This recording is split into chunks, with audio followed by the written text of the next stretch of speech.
was never like we started crying or like, oh, it's over. It was more like, okay, brother, we've been through hurdles in our life before and throughout our career, and again, we're gonna get over this one and we're gonna succeed and we're gonna carry on.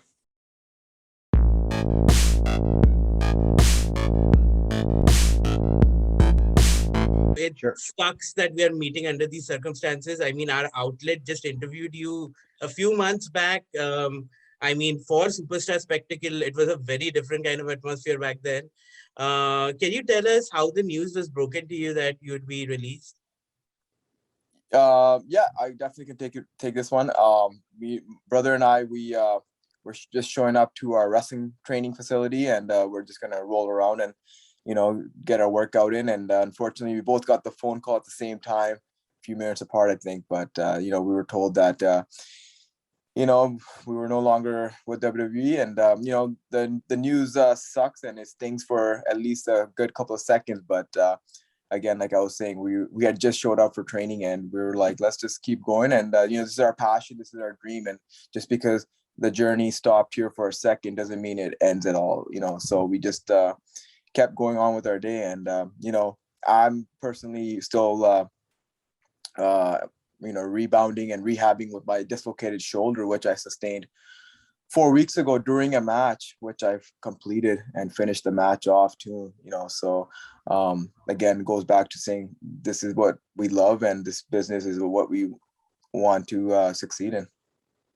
Yeah, I mean, just to touch on Gurv, I feel like, there was, when you get that news, it sucks the wind out of you, because losing your job is never easy in any circumstance for anybody around the world. But at the same time, there was a bit of like relief, because I feel like there's so much potential to what we can do. And I feel like we didn't actually ever get a run as a tag team, or I felt it was on the cusp. So in that sense, we're like, okay, it's not going to stop here. It's just, let's go get it somewhere else where we feel like we can shine and become stars. It was And never. It was, sorry, yes, no, Rich, I was just gonna say it was never like we started crying or like, oh, it's over. It was more like, okay, brother, we've been through hurdles in our life before and throughout our career, and again, we're gonna get over this one and we're gonna succeed and we're gonna carry on. I mean, what was your reaction when you saw Jinder come back with a whole new bunch of characters? I mean, you guys were the henchmen always. What did you guys think of the, Shanky and Veer? Yeah, no, It's, I think, yeah, it's their time to shine. We did it, and it was a fun few years when we did it with Jinder. We learned a lot, and like we worked with Randy, we worked with AJ and Shinsuke, and even Hunter, and did all that. But I felt like it was time for us, it was time to go to the next chapter in our career. So all the power to them, and good luck to them. But for us, it was like, okay, what's that next phase, as opposed to redoing something that we already did. Gurv, and if we you did want it to on a add big, to that. we did it on a huge scale too. I mean, Jinder was world champion, and we had that run. And to my brother's point, for those new kids from India that are at the performance center, it's their time to shine, like my brother was saying. And for us, this business is all about evolution and longevity. And we were having a lot of fun working on 205 and getting our character stuff over, and doing as much as we can with that brand. So it's still, for us right now, as we speak to you, it's still about building our own brand and our own legacy. Okay, and I mean, like the two of you mentioned, you're very excited about the opportunities that await you outside this chapter. I mean, beyond this chapter. And we recently learned that Sanjay Dutt is in AEW. I mean, reports have surfaced. Is that something you want to do? We have seen them push Indian talent recently over the past few weeks. Is that something? Right now, to be honest, we have a 90-day no compete clause. So right Right. now, we're just focusing on our brand. We're ready for any opportunity around the world, to be honest. And I feel like pro wrestling as a whole is so international and so global that we're ready to springboard and break out, no matter where it is, with whom. But for the next 90 days, right now, we're just enjoying this 3 months. We're just collecting ourselves and getting ready for whatever comes next. And for me, like personally, like going back to what I was telling you, like I'm still in rehab mode.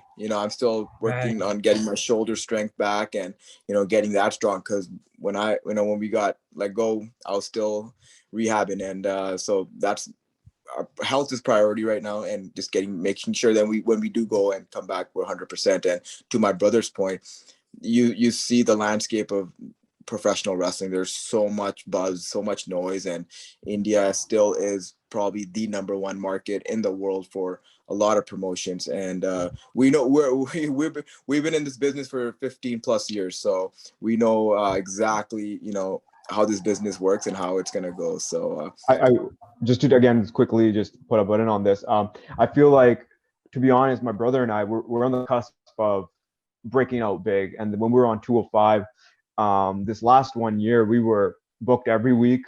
We had great outings. We had great feedback from guys like Terry Taylor and Shawn Michaels. And so I felt like that big push was coming. But so no matter where it is, I feel like we are ready to break out. We have the characters, we have the charisma, we have the in-ring ability. We're ready to go global. Yeah, so based on what you guys said, you're so proud of everything you achieved on 205 Live. Did you think the 24/7 championship stint was a step down for your ability, or was that fun as well?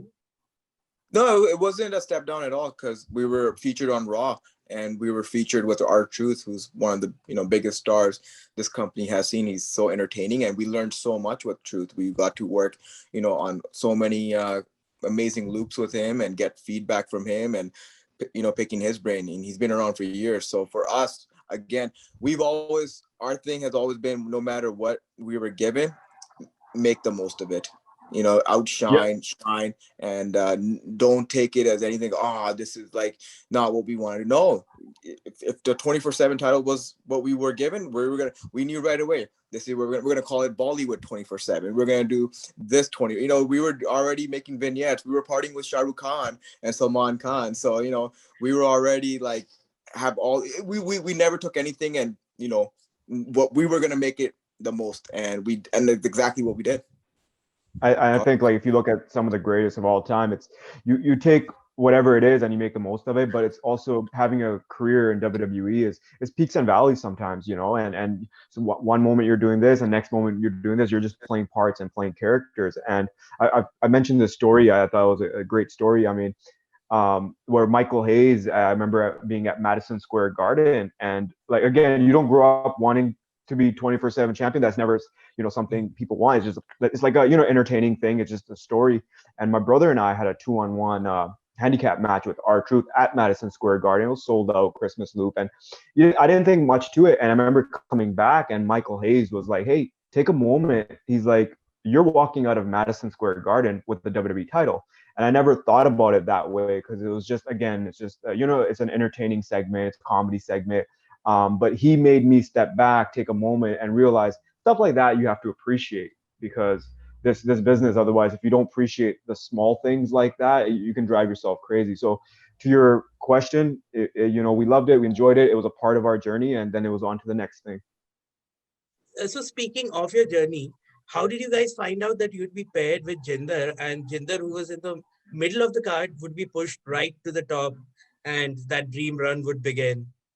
Yeah, I mean, to be quite honest, we didn't know anything about it till the day we got brought to SmackDown, and we were just told, "Hey, this is gonna be a big opportunity." We had no idea. No one smartened us to any of it, and spoiled any of the results to us. We were literally on the fly, learning as we went. And we were down at the Performance Center with NXT.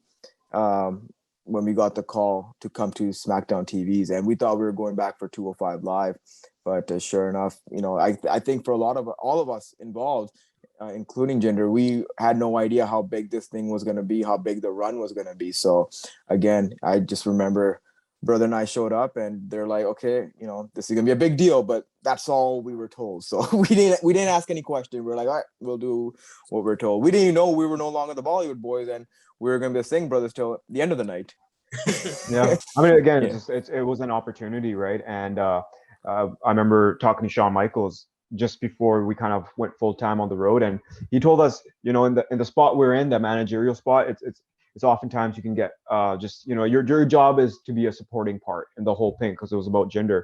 I remember him saying, but if you get one bump in that night, make sure that one bump counts and people remember that one bump. And I think we did a pretty good job. If you watch Backlash and Money in the Bank and the Punjabi Prison, that we got a lot of opportunities to still highlight ourselves. And I think that's a credit to Jinder and Randy, who still allowed us those cool little moments in a spot that were sometimes you could just stand around and do not much, but it was an opportunity. I think we seized it.